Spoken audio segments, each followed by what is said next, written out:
Howdy, folks. I'm Punky Brewster, I'm Amber. and here's some Reddit. Alright, folks, our first letter is titled, Am I a Jerk for Following Family Tradition?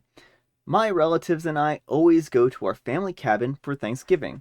Well, this year I brought along my fiance, Kat, for the first time to celebrate with family. When visiting the cabin, my family has a rule that only one guest per person who isn't related to the family is allowed to come. This is a compromise because we only have enough chairs at the table for each member of the family. So each year, one person doesn't get a seat at the table. So we play a round of musical chairs to the song Jingle Bells. And whoever loses doesn't get to sit at the table. We can't buy more chairs for the table or move another chair to the table because we stick to the tradition and keep the cabin the same way to honor my dead great uncle who originally bought the cabin. We do have a chair that whoever loses musical chairs can sit at. It's just not at the table. The chair is a child-sized timeout chair facing the corner that my cousins and I used to have to sit in as a punishment when we were younger. Whoever loses musical chairs sits at the punishment chair and wears a dunce cap, ironically, while they eat. I've wanted to bring my fiance along to Thanksgiving in past years, but I was never able to do so because of the blood relative rule. But this year it was finally my turn. I didn't tell my fiance in advance about my family tradition because I didn't want to scare her off, and there were 18 family members who come, so I figured that it was only a pretty small chance that she would be the one who lost at musical chairs. Unfortunately, Kat lost musical chairs. Kat is usually pretty easygoing and doesn't make a fuss, so I didn't anticipate this being such a big deal. But when Kat lost and found out, she looked at me incredulously. I brought her plate over to the punishment chair and jokingly gave her the ironic dunce hat. She asked me if I was seriously going to make her sit in the corner by herself for Thanksgiving. I told her it wasn't my call and that it was just a silly, ironic tradition, and asked her just to sit there as a favor to me and I would make it up to her later. But Kat just left. We had carpooled, so I had no way of getting home after this. Once I got home, Kat packed her bags and left to live with her parents. It's been a few days now, and she still won't respond to my calls. Am I the jerk? Alright, folks, what do you think, jerk or not the jerk? Yes, you're the jerk. If you have a family tradition you're afraid is going to scare off your partner, you better notify them before. Like, what is this? I'm going to wait until you're here and trap you into this. The tradition needs to die anyway. It's one thing for you and your family because you're all connected to Yeah. this, but if you have a guest, they should be guaranteed a seat. Yeah. She has no connection to this tradition, so Yeah. she just feels this is her first She Thanksgiving felt with your isolated, right? it's her first Thanksgiving with your family, and you're all just like, we're gonna have dinner without you. You're gonna sit in the corner like Yeah. a disobedient child. Yeah. You're not even facing us. You're in a corner facing the wall, Yeah. wearing a dunce cap. She sacrificed going to see her own family, right? People will probably always favor seeing their own family over, the extended family. And so I imagine that this was probably like a slap in the face. This is what she gets for leaving her family, Thanksgiving and going to yours. So I can't imagine she was very happy about this. So yeah, I think that OP, you have probably become single. That's what it sounds like. Just get more chairs. Really, I know you want to continue some kind of tradition, Or but invite like, fewer family members, right? or that too. You don't have to have all the extended family all there. Like, if you want to have this tradition of not moving or changing the house, then you're going to have to figure out some way of accommodating future relatives or future partners. And I don't think that this is going to be sustainable because people aren't going to want to sit in a dunce corner, right? Although I assume like they've probably made changes to the house since the great uncle. Like, are you gonna just let all the furniture rot, or are you gonna I replace the I chairs? mean, I guess they're probably just going to keep it exactly the same forever and ever as Like much as possible. it just Yeah. baffles me. I mean, it seems odd, and I mean, certainly I understand them wanting to respect their uncle's memory, but I am sure their uncle wouldn't have wanted the guests in his home to sit in a corner feeling alone. Right. It sounds like this tradition was developed after Yeah. him, to deal with the lack of chairs Yeah, and not exactly. something that he instituted. Exactly. So, anyhow, take care and good luck. And Trudy Knockin' Locker says, So, I just commented about how OP set his fiance up to fail by not telling her about the game and by not telling her the stakes. But now I have a question. Info. How does only one person lose at musical chairs? Isn't that a game where there's only one winner and everyone else loses? Isn't this the first person out? Wouldn't that make the game like a 30-second long game? And it seems that even more dumb than I originally imagined. Can you clarify? Not that this would change much, because you're the jerk, it still just doesn't make sense to me.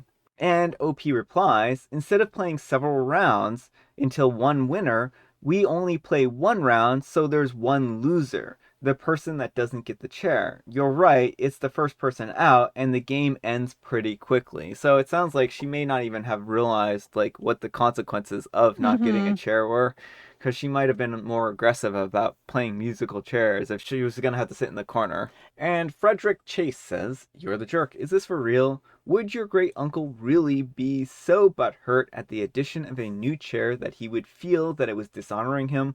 Why would you want to honor such a person? Anyways, it's incredibly rude to make a guest sit at a separate table from the family and shame them. It's a silly tradition to your family because you grew up with it, but this is a guest who you are supposed to make feel welcome. At the very least, you should have switched places with her. And OP replies, traditions and doing things ironically were the two things that my uncle really loved. I don't know if excluding people at Thanksgiving was what he really wanted, but he was a pretty cruel man, so I wouldn't be surprised if it was. So you're trying. You know this man was a horrible person, and you won't get chairs because you have to honor him. What did I just read here? Oh my, I wasn't expecting that at all. No. I was Like, like, oh, he was. is their beloved great uncle, and then he is a cruel person. He'd probably love this. Yeah. He would be, just drinking up her tears. And my Orange Crush 77 says, you're the jerk. What happens if another family member was born? At the very least, your fiance should have been given a pass on this pathetic excuse for fun. And OP replies, historically, people in our family have died before the next person was born, so it hasn't really been an issue. I don't know what we would do if another person was born before someone died. That's an interesting point. It doesn't really seem. I mean, I'm guessing that this is pretty much a pretty young tradition. I don't know. It doesn't feel like it, because if their great uncle passed away a couple of years ago, they Mm-hmm. may have just like continued this tradition.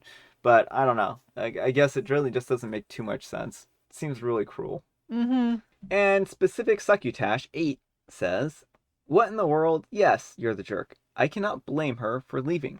You should have, at a minimum, given her your chair. But no, it would not be disrespecting your late uncle to bring a folding chair or buy some new chairs. Families grow. That said, I'd predict that Kat may be thinking long and hard about not being part of the growth in your family. Alright, folks, our next letter is titled, Am I a Jerk Because I Made Me and My Wife a Bunch of Money?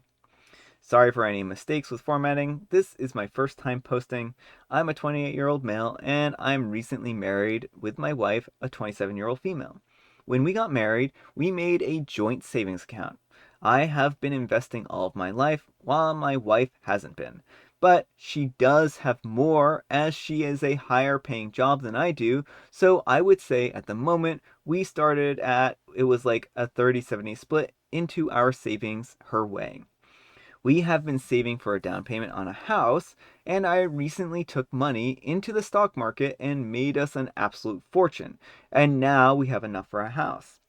Now, I thought that this would be an objective good, but my wife is incredibly angry for some reason. She says it was a breach of trust, but she has known very much because I tell her all the time that I invest money. She has known this for the last 5 years that we have been dating. She has never indicated to the contrary when we created our joint savings, so I had no idea why she's acting like this. She is spending some time at her mother's while she thinks this through. During our fight, she told me that I don't understand the value of money and randomly brought up the fact that I'm from a more wealthy family. And my parents never really struggled while she comes from a less well off family. I really didn't understand why this was a concern, and it's not less of a concern when now our financial situation is very stable.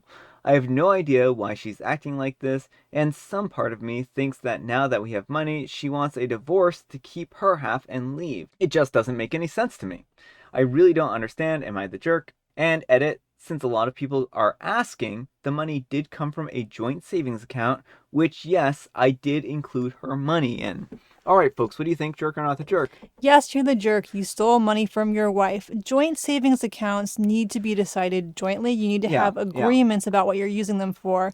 You can't just be like, well, this is both of our money, so I'm going to take and invest it all. Well, okay. I think if he had taken and invested it in a money market account where there's guaranteed no losses, that would be one thing, right?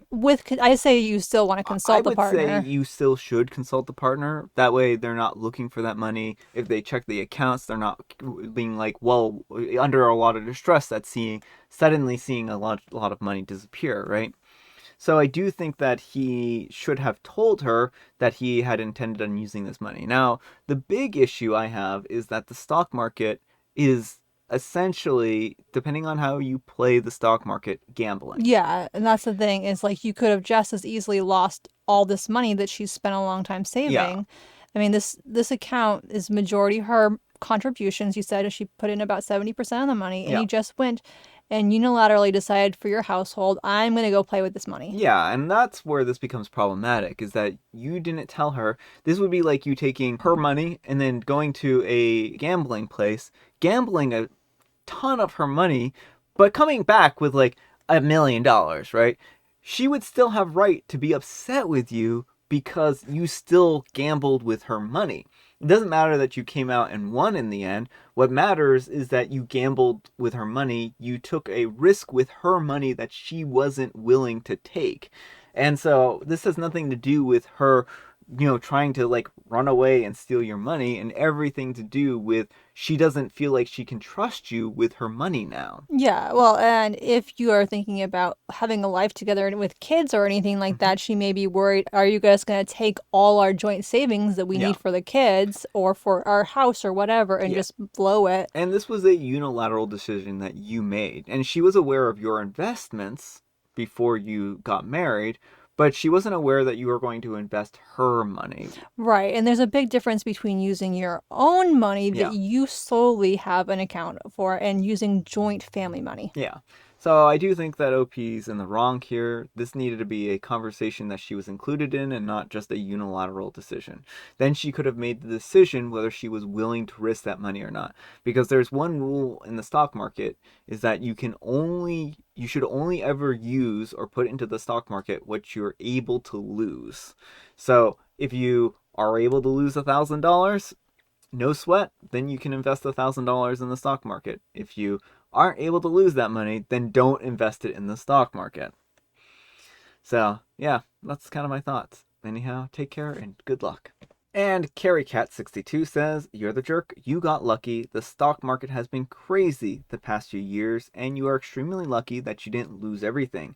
Get out of the market now and into something safe. Here's why she's upset. You didn't tell her that you were using her money. If you didn't understand this, then you're headed for divorce. Okay, she always known that you have invested in the market, but that's much different than being asked how she feels about you investing the money that she puts into the joint account. She has every reason to be upset and concerned because it doesn't sound like you understood how underhanded and entitled your behavior was. And OP replies, isn't it our money? I don't understand how my behavior was underhanded. I didn't ask her, but I only didn't because I assumed that she would know that I would invest our money. When you have a joint savings account and when you've had your finances coupled together, there needs to be an expectation that any interactions with that money needs to be discussed with the other person. You don't have carte blanche to do with that money whatever you want to, and that's really what this boils down to. Right. You opened a savings account Mm-hmm. together. It wasn't like made a stock profile together or Yeah, anything. and she also trusted that you would inform her of any decision. So that's what she's upset about. Yeah, I mean, lots of households have policies where if you're going to spend and taking an unsafe investment, I would count as spending more than X amount of money, you need to consult the partner. Yeah. So certainly it's all right if you take and say every month, hey, I'm going to set aside this amount of money that I'm going to use in the stock market. And as long as you two are all right with that and you've made, talk to each other, then that's fine, right? All right, folks, it is tea time. Grab your beverages of choice. I've got some tea right here, and Amber's got a joke. Who said you can't pin anything on me? Who said you can't pin anything on me? Well, I was assuming like a pin cushion when you first said pin, but that wouldn't make any sense. It would be like the opposite of that, right? So a pin cushion certainly wouldn't be the answer, but unless it was a very ornery pin cushion, maybe it's a pin cushion that is very bad at its job. A nudist to the DA. Ooh.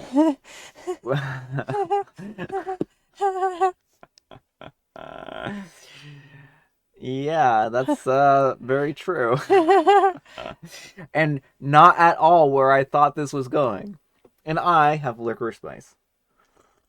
All right, folks, that's all the time we have for today. I hope you enjoyed today's episode. I hope you're all having a great Tuesday, spelt with a TWO.